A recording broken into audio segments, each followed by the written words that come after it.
Morning, কি খবর সবার তোমাদের? আশা করছি সকালে খুব ভালো আছো, সুস্থ আছো। কালকেই আমাদের হরিসভা শেষ হয়ে গেছে। আজ থেকে একদম পুরো খালি আমাদের ঠাকুরতলা। কালকে আমাদের সমস্ত শেষ হয়ে গেছে হরিনাম। তো আজ থেকে আবার ব্লগটা শুরু করলাম। কালকে তোমাদেরকে বলে দিলাম আমরা ঘুরতে যাচ্ছি, তাই আমরা এখান থেকে দেওঘর যাব। দেওঘর থেকে আমরা যাব ঘুরতে। দেওঘর থেকে আমাদের ট্রেন।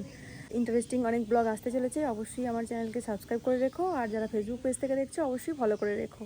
মা তো সকালে রান্না করে, তো আজকে রান্নাতে আমি একটু হেল্প করছি, কারণ আজকে মা বানাচ্ছে পটল পোস্ত। তাই আমি বললাম পটল পোস্তটা আমি করব, কারণ আমার পটল পোস্ত খেতে খুব ভালো লাগে। আর যেহেতু আমি কাতারে পোস্ত খেতে পাই না, তাই আজকেও পোস্ত হচ্ছে। বাবা বলেই দিয়েছে রোজ পোস্ত করো, যতদিন রাখি এখন রয়েছে এখানে।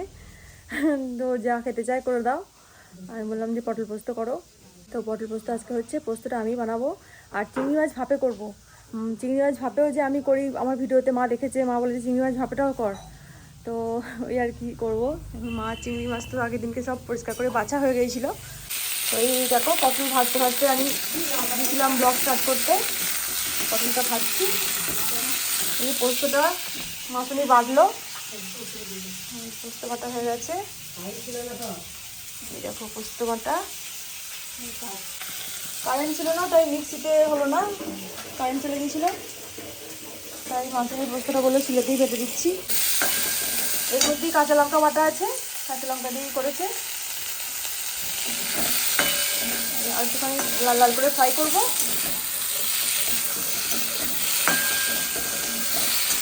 তো চলো ব্লগটা স্টার্ট করছি, ব্লগটা দেখতে থাকো। আশা করবো তোমাদের ভালো লাগবে। একদম ঢাকা দিয়ে রাখি।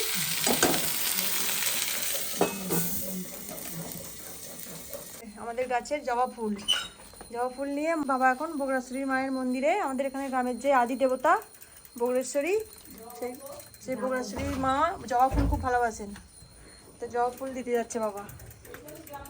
গ্রামের দেবতা, উনি হচ্ছেন গ্রামের দেবতা। সে এখনও সকালবেলা, যেহেতু আমাকে প্রথম বাবা বলেছিল দিয়ে আসতে, তো আমার এই সকালবেলাতে একটু ভিডিও এডিটিংও করছি, প্লাস রান্নাটা করছি বলে বাবা বললো যে ঠিক আছে আমি তাহলে দিয়ে আসি, তুই আপনার পরে যাবি একদিন। এটা হচ্ছে বেলফুল, দেখো বেলফুলের যা গন্ধ। আর এগুলো হচ্ছে গাছের, এটা কি ফুল বাবা, কি নাম? গোলাপ। তুমি কথা বলছো কেন, কথা বলো জোরে জোরে। গোলাপ ফুল। হ্যাঁ, এগুলো সব বাবার চাষ, বাবার নিজের হাতে তৈরি করা সব ফুল। এই এত যে ফুল গাছ দেখছো, বাবা বাগানের এত সব কিছু দেখছো, সব বাবা। ওই জন্যই বললাম না, সারাদিন ধরে বাবা দিনের বেলায় বাগানেই থাকে। দোপাটি ফুল। আর এই জবা ফুল দেখো কত বড় হয়েছে। এই দেখো, এই দেখো জবা ফুলটা দেখো কেমন বড়। তো এইগুলো বাবা বলছে তুলে নিই, এগুলো বাকি ছিল। দারুণ লাগছে দেখতে। আর গাছগুলো কত সুন্দর দেখো না, কত পরিষ্কার পরিচ্ছন্ন সব চারদিকটা। সব এগুলো বাবা করে জানো। ওপরে এগুলো এগুলো এগুলো ওপরের দিকে এগুলো। হ্যাঁ, আর এগুলো হচ্ছে নয়নতারা, জারবেরা। এগুলো ফুল গাছ, দেখো ফুল ধরেছে, দেখো কি সুন্দর জারবেরা ফুল। তো বাবা ওই জন্য ফুলগুলো দিতে যাচ্ছে ঠাকুরকে।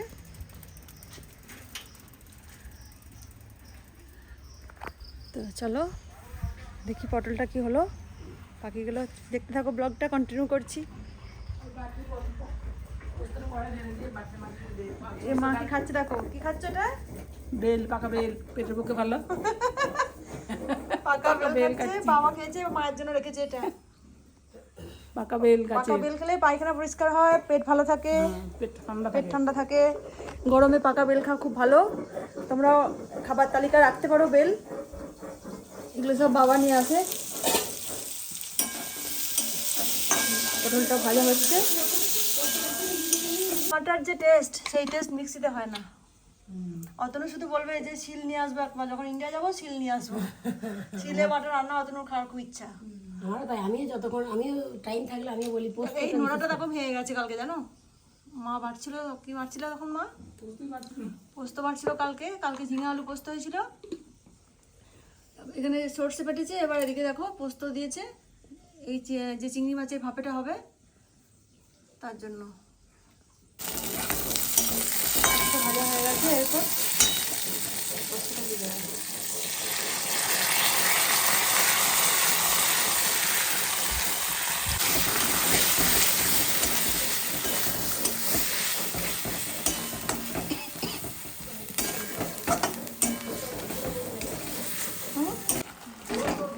গরম জল দিয়েছি হালকা, দিয়ে খানিকক্ষণ এবার একটু ঝোলটা কমবে, একটুখানি গামাখা গামাখা হবে, তারপর চেক করবো, নুনটা চেক করবো, তারপর বন্ধ করে দেবো।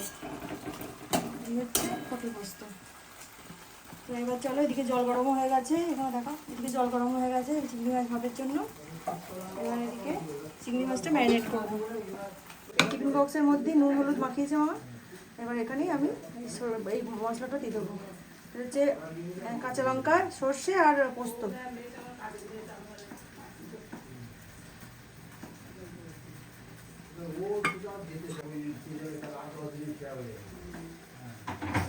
একটু হালকা জল গরম দিয়ে দিলাম, ধুয়ে একটু হলুদ দিলাম, নুন দিতে হবে একটু। নুন দিয়েছি দেবো, কাঁচা লঙ্কা চিড়ে দিয়ে দিলাম, কখনটা নুন দিয়ে দিলাম, সরষের তেল দিয়ে দেবো 1 চামচ, 2 চামচ, 3 চামচ।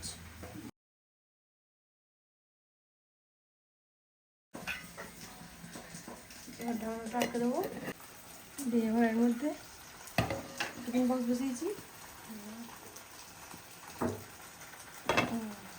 এবার গ্যাসটাকে কমানোই আছে, কমানো থাকবে, এইভাবে 15 থেকে 20 মিনিট এরকমভাবে ভাপে সেদ্ধ হবে, তারপরেই হয়ে গেল চিংড়ি মাছ ভাপে। সুন্দর সুন্দর হবে, এবার চলে যাবে। এইভাবে টেস্টটা অবশ্যই ট্রাই করো, ভালো সুন্দর খেতে হয়। এই এখন খাচ্ছি, আবার এখন একদিন আরেকদিন মাকে বলবো করতে।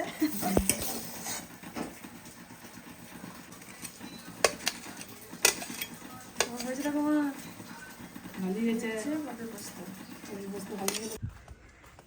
চলো, আজকে যা যা ডেলিভারি হওয়ার সব আজকে এসে যাবে, যা যা আসার পরে তোমাদের সাথে সব একসাথে নিয়ে দেখিয়ে দেবো যে কি কিনেছি। হচ্ছে মা ব্লাউজ নিয়েছিল, মায়ের এই কালারটা খুব একটা পছন্দ হয়নি, তাই জন্য রিটার্ন করবো।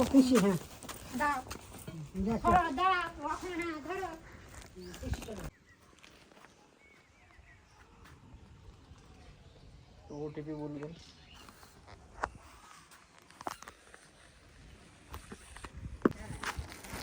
Thank you. এই দেখো শরৎতলা এখন পুরো ফাঁকা, কেউ কোথাও নেই, দেখছো? আর কদিন আগে লোকে একদম সবসময় জমজমাট হয়েছিল। ওই একটা সালোয়ার সেট অর্ডার করেছিলাম 3 পিস, এটা শ্বশুরবাড়িতেই এসেছিলো, রিটার্ন করতে হয়েছিল। এক সাইজ বড় অর্ডার করেছি কারণ টাইট হচ্ছিল। দেখো মিশো থেকে অর্ডার করেছি, চলো গিয়ে দেখাবো। আর একটা ফ্রিজ ম্যাগনেট বাড়িতে অ্যাড হলো, তাতে আর একটা আছে। তালের লুচি হচ্ছে, গরম গরম তালের লুচি।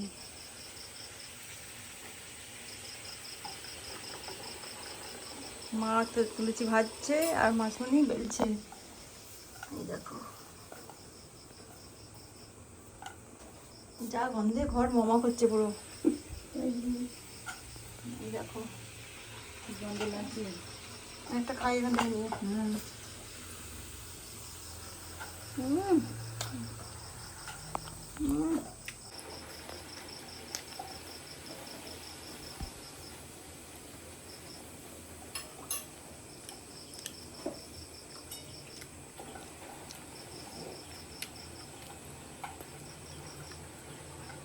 তালের খাবার হলে শুধুই খাওয়া যায়, লুচি দিয়ে আর কিছু লাগে না খেতে। যেহেতু আমরা যাচ্ছি ঘুরতে, তাই প্যাকিং শুরু হয়ে গেছে। কাল বাদ দিয়ে পরশু যাব, তাই অনলাইনে কিছু জিনিস অর্ডার করেছিলাম, অনলাইন থেকে জিনিসগুলো সব ডেলিভারি হয়েছে আজকে। এবার ভাবছি কালকে একটা তোমাদের সাথে শপিং হল শেয়ার করব, শর্টেও করতে পারি আবার লং ভিডিও করতে পারি, এখন ঠিক শিওর নই। সমস্ত কিছু চেক করেছি, কারণ বলা যায় না, যদি বাই চান্স টাইট হয়ে যায় বা লাইন লুজ হয়ে যায় তো এক্সচেঞ্জ করতে হবে, সেই জন্য সব কিছু চেক করলাম, মোটামুটি সব ঠিকই আছে। এখন মেকআপের আইটেম নিয়ে আমি বসেছি, এগুলো এবার গোছাবো। ব্যাগ ট্যাগ গুছিয়ে অলরেডি রেখে দিয়েছি, মোটামুটি গুছিয়ে ভিতরে ভরে দিয়েছি। যেদিনকে বের করবো কালকে তোমাদের সাথে শেয়ার করবো। এই মেকআপের আইটেমগুলো আমি কিছু নেবো, কিছু বাদ দেবো। এবার সেগুলো গুছাবো, শুধু এই জিনিসগুলো বাকি আছে, তারপর মোটামুটি সব ডান। চলো বাকি কাজটা করে নিই। গরম গরম তালের লুচি দিয়ে আজকে আমাদের সন্ধ্যেবেলায় স্ন্যাক্স খাবো আমরা। দিদু বসে বসে দেখছে, দিদু বলছে এত কিছু আছে। আমি বললাম এখানে কি দেখছো তুমি, কাতারের তো ডবল আছে। তো বলছে বাহ ভালো তো, কেনো না খুব। এই হচ্ছে ব্যাপার, দিদু দেখে অবাক হয়ে যাচ্ছে। তুই কি বলছিলে এগুলো দেখে? ভালোই তো। আরো কেন বলছিলে? আর কেন? ও আগো দিদি বলছে আরো কেন, আরো 2 ব্যাগ কিনুন না। আরো 2 ব্যাগ কেন?